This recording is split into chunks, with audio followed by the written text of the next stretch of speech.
Hello friends, तो आज के वीडियो में हम लोग देखेंगे आधुनिक भारत का इतिहास। पहला टॉपिक है मुगल साम्राज्य का पतन और स्वायत्त राज्यों का उदय। तो पहला क्वेश्चन देखिएगा, बक्सर की लड़ाई के बाद किस संधि पर हस्ताक्षर किए गए? तो किस संधि पर किए गए? तो इलाहाबाद की संधि। नेक्स्ट क्वेश्चन देखिएगा,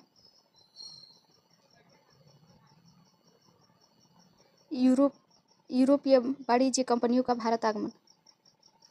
तो अगला क्वेश्चन है, डच ईस्ट इंडिया कंपनी ने किस वर्ष पटना में अपना कारखाना स्थापित किया? तो किस वर्ष स्थापित किया? तो 1632 ईस्वी में। इसका एक्सप्लेनेशन देखिएगा, डच ईस्ट इंडिया कंपनी ने वर्ष 1632 में पटना में अपना कारखाना स्थापित किया, जो अब पटना कलेक्टर के रूप में जाना जाता है। पुर्तगाली बिहार में प्रवेश करने वाले पहले यूरोपीय थे। पुर्तगाली मुख्य रूप से मसालों और कपड़ों का व्यापार करते थे। अगला क्वेश्चन देखिएगा, ब्रिटिश शासन का भारतीय अर्थव्यवस्था पर प्रभाव। तो इससे रिलेटेड पूछा गया क्वेश्चन, इनमें से कौन से इंग्लैंड में भारत के अनाधिकारी दूत बने? तो कौन बने थे? दादा भाई नौरोजी। इसका एक्सप्लेनेशन देखिएगा, इंग्लैंड में भारत का अनधिकारिक दूत दादा भाई नौरोजी माने जाते हैं। 1866 ईस्वी में ईस्ट इंडिया कंपनी एसोसिएशन की स्थापना दादा भाई नौरोजी ने किया था। भारतीयों के पक्ष में इंग्लैंड में जन समर्थन तैयार किया, इसलिए वे भारत के दूत कहे जाते थे। इन्हें सम्मानपूर्वक भारत का वयोवृद्ध पुरुष कहा जाता है। अगला क्वेश्चन देखिएगा, 1859 के भारतीय उत्प्रवास अधिनियम किसने निर्धारित किया था? मतलब उसमें क्या निर्धारित किया गया था? तो देखिएगा, बागान श्रमिकों को बिना अनुमति के चाय बागान छोड़ने की अनुमति नहीं थी। इसका आंसर होगा ऑप्शन ए। अगला क्वेश्चन देखिएगा, निम्नलिखित में से किसको grand old man of India के नाम से जाना जाता है? तो किसको जाना जाता है? दादा भाई नौरोजी को। इसका एक्सप्लेनेशन देखिएगा, दादा भाई नौरोजी को ग्रैंड ओल्ड मैन इंडिया कहा जाता है। 1887 में इन्होंने इंग्लैंड में भारतीय सुधार समिति की स्थापना की। ये ब्रिटिश हाउस ऑफ कॉमन का चुनाव लड़ने वाले पहले भारतीय थे। इन्होंने लिबरल पार्टी के उम्मीदवार के रूप में फिलेसबरी से 1892 में चुनाव जीता। दादा भाई नौरोजी ने धन के निष्कासन सिद्धांत का वर्णन अपनी पुस्तक poverty and unbritish rule in India में किया था। तो अगला क्वेश्चन देखिएगा,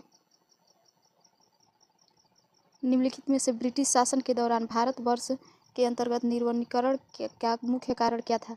तो इसका मुख्य कारण देखिएगा कौन कौन थे। पहला ऑप्शन दिया है, रेलवे के मार्गों पर तख्तों स्लीपर की मांग को पूरा करना तथा शाही नौसेना के लिए इमरती लकड़ी की आपूर्ति करना, नियोजित वनों की मांग को पूरा करना तथा चाय एवं कॉफ़ी का वृक्षारोपण करना। ऑप्शन सी है, विस्तारित खेती की मांग को पूरा करने के लिए भूमि को उन्नत करना। ऑप्शन डी है, उपयुक्त में से एक से अधिक। ऑप्शन सी है, ऑप्शन ई है, उपयुक्त में से कोई नहीं। तो इसका आंसर होगा डी, उपयुक्त में से एक से अधिक। इसका एक्सप्लेनेशन देखिएगा, ब्रिटिश शासन के दौरान भारत में निर्वनीकरण का मुख्य कारण विस्तारित खेती की मांग को पूरा करने के लिए भूमि को उन्नत करना था। साथ ही रेलवे का विकास, चाय बागान का विकास भी इसके अन्य कारण थे, जिसके कारण वनों की कटाई की गई थी। अगला क्वेश्चन देखिएगा, 1857 का विद्रोह से पूछा गया क्वेश्चन। 1857 के विद्रोह के मध्य नाना साहब ने अपने आप को मुगल सम्राट का क्या घोषित किया था? तो ये अपने आप को नाइब के पद पर घोषित किए थे, जिसको भी कहा जाता है। इसका एक्सप्लेनेशन देखिएगा, 4 जुलाई 1857 को जब कानपुर से नाना साहब ने अंग्रेजों से प्रस्थान किया, तो नाना साहब ने पूर्ण स्वतंत्रता की घोषणा की और पेशवा की उपाधि धारण की। इसके दौरान मुगल सम्राट बहादुर शाह जफर को भारत का बादशाह स्वीकार करते हुए स्वयं को उनका नायब घोषित किया, पेशवा की उपाधि धारण की और अपने आप को नायब घोषित किया। अगला क्वेश्चन देखिएगा, किस तिथि को रानी विक्टोरिया की उद्घोषणा जारी हुई? तो किस तिथि को हुई? 1 नवंबर 1858 ईस्वी को। इसका ऑप्शन सी सही होगा, 1 नवंबर 1858। इसका एक्सप्लेनेशन देखिएगा, 1 नवंबर 1858 में इलाहाबाद में आयोजित दरबार में लॉर्ड कैनिंग ने महारानी विक्टोरिया को उद्घोषणा पढ़ा। उद्घोषणा में भारत में कंपनी शासन कर भारत का सीधे क्राउन के अधीन कर लिया। भारत सचिव के पद का प्रावधान किया गया, जिसकी सहायता से देखिएगा, जिसकी सहायता से 15 सदस्यीय। क्वेश्चन देखिएगा 9, निम्नलिखित में से किसने रानी लक्ष्मीबाई को ग्वालियर पर अधिकार करने में सहायता की? तो किसने की थी? अफगानों ने की थी। इसका एक्सप्लेनेशन देखिएगा, रानी लक्ष्मीबाई को ग्वालियर पर अधिकार करने में अफगानों ने सहायता की। 1857 की क्रांति में महारानी लक्ष्मीबाई ने फिरंगियों से लोहा लेने के लिए बादा नवाब अली बहादुर द्वितीय को अपने जिससे वो भाई मानती थी, उसको पत्र लिखकर उनको बुलाई कि आइए हमारी हेल्प कीजिए। तो बादा नवाब साहब 10,000 सैनिकों के साथ झांसी लड़ने पहुंचे। अगला क्वेश्चन देखिएगा, 10 नंबर क्वेश्चन है, 1857 के विद्रोह को किसके द्वारा पहली बार भारतीय स्वतंत्रता संग्राम के रूप में वर्णन किया गया था? तो बी.डी. सावरकर। इसका आंसर होगा बी.डी. सावरकर। 1857 के विद्रोह को बी.डी. सावरकर द्वारा पहली बार प्रथम भारतीय स्वतंत्रता संग्राम कहा गया। इन्होंने अपनी पुस्तक the Indian war of independence 1857 में लिखा कि 1857 का विद्रोह ब्रिटिश औपनिवेशिक नियंत्रण के लिए व्यापक प्रतिरोध की पहली अभिव्यक्ति है। क्वेश्चन नंबर 11 देखिएगा। 1857 के विद्रोह की विफलता निम्नलिखित में से कौन से कारण हैं? ऑप्शन है अंग्रेजों की सैन्य श्रेष्ठता, दूसरा है विद्रोहियों के पास कोई एकीकृत कार्यक्रम और विचारधारा नहीं थी, तीसरा है समाज के सभी वर्गों से समर्थन का अभाव था। तो इसका आंसर होगा उपयुक्त सभी। एक्सप्लेनेशन देखिएगा। इसका अंग्रेजों की सैन्य श्रेष्ठता, विद्रोहियों के पास कोई एकीकृत कार्यक्रम और विचारधारा नहीं थी, समाज के सभी वर्गों से समर्थन का अभाव था, साधनों का अभाव था, क्रांति का देशव्यापी प्रसार न होना, आपसी फूट। अगला क्वेश्चन देखिएगा। किस अंग्रेज सैनिक अधिकारी जनरल ने झांसी की रानी को श्रद्धांजलि दी कि वह औरत यहाँ जो सोई है विद्रोहियों के में एकमात्र मर्द थी? यह किसने कहा था? तो हीरोज ने कहा था। उसके बाद से देखिएगा रानी लक्ष्मीबाई की मृत्यु कब हुई थी? तो 17 जून 1858 को ग्वालियर के पास कोटा के सराय में अंग्रेजों से लड़ते हुए रानी लक्ष्मीबाई की मृत्यु हुई थी। अगला टॉपिक है अन्य जन आंदोलन। 1757 से 1857 के बीच में कौन सी घटना हुई, उससे रिलेटेड क्वेश्चन पूछे गए। तो देखिएगा क्वेश्चन है किसने कर की नई व्यवस्था के विरुद्ध शोषणकारी विरुद्ध शक्तियों का विरोध किया? तो पहला ऑप्शन है 1856 में खानाबदोश जनजातियों ने, 1855 से 56 बिहार के संथालियों ने, छोटा नागपुर की जनजातियों ने, उपयुक्त में से एक से अधिक। तो इसका आंसर होगा देखिएगा बी संथाल विद्रोहियों ने। 1855 से 56 में विद्रोह के संथाल आदिवासियों ने ब्रिटिश अधिकार में लागू की गई नीति के विरुद्ध सशस्त्र विद्रोह किया। इसे संथाल विद्रोह या संथाल हुल कहा जाता था। इस विद्रोह का नेतृत्व सिद्धू कानू, भैरव चांद नामक 4 भाइयों ने किया था, जिसमें सिद्धू कानू प्रमुख नेतृत्वकर्ता थे। यह विद्रोह लगभग 1 वर्ष तक चला था। अगला क्वेश्चन देखिएगा। किसके नेतृत्व में संथाल विद्रोह 1855 से 56 के मध्य हुआ?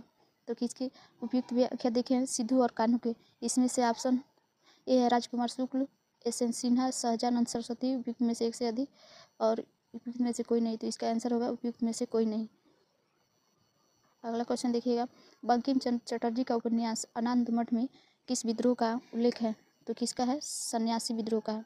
बंकिम चंद्र चटर्जी के उपन्यास आनंद मठ में सन्यासी विद्रोह का उल्लेख, यह बांग्ला भाषा का एक उपन्यास है। इसका प्रकाशन 1882 ईस्वी में हुआ था।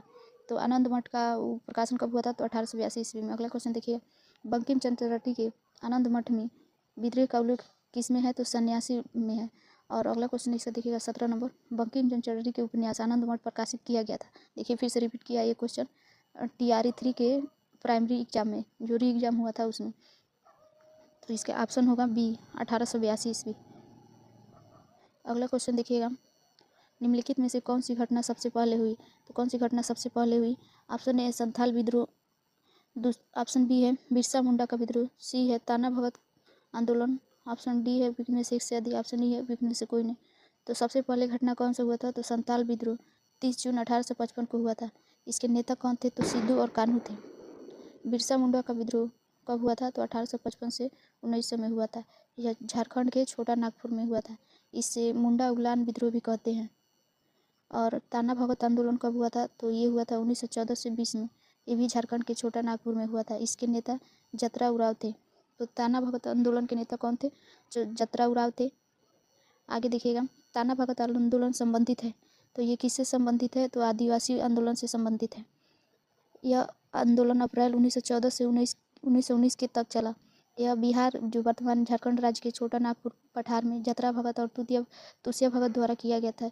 इसे उराव ताना भगत आंदोलन के नाम से भी जानते हैं। अगला क्वेश्चन देखिएगा।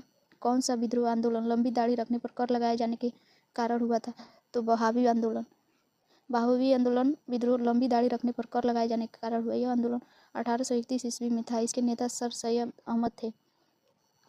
अगला क्वेश्चन देखिएगा। 1817 में कलकत्ता में हिंदू कॉलेज की स्थापना किसने की? तो कलकत्ता हिंदू कॉलेज की स्थापना किसने की? तो डेविड हेयर ने। इसका एक्सप्लेनेशन देखिएगा। 1817 में कलकत्ता में हिंदू कॉलेज की स्थापना राजा राम और डेविड हेयर ने की थी। हिंदू कॉलेज वर्तमान में प्रेसिडेंसी विश्वविद्यालय के रूप में जाना जाता है। अगला क्वेश्चन देखिएगा। 1863 में इंडियन सिविल सर्विस पास करने वाले प्रथम भारतीय कौन थे?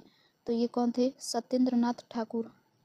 1863 में इंडियन सिविल सर्विस पास करने वाले प्रथम भारतीय सत्येंद्र नाथ ठाकुर थे। सत्येंद्र नाथ ठाकुर 1865 में अहमदाबाद के सहायक मजिस्ट्रेट और कलेक्टर के पद पर काम करना शुरू किए। वे सिविल सर्विस में 30 सालों तक कार्य किए। अगला क्वेश्चन देखिएगा, उठ के 1854 के प्रेषण के संबंध में निम्नलिखित में से कथनों पर विचार कीजिए। फर्स्ट है, इसने उच्च अध्ययन के लिए शिक्षा के माध्यम अंग्रेजी में सिफारिश की। सेकेंड है, महिला शिक्षा और व्यावसायिक प्रशिक्षण पर जोर दिया। तो इसका कथन कौन सा है? 1 और 2 दोनों है।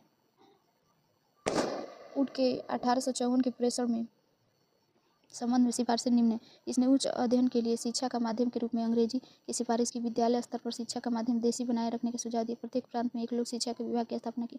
इसने महिला शिक्षा, व्यावसायिक शिक्षा की आवश्यकता पर बल दिया और तथा तकनीकी विद्यालय तथा प्रशिक्षण संस्थाओं की स्थापना सिफारिश की।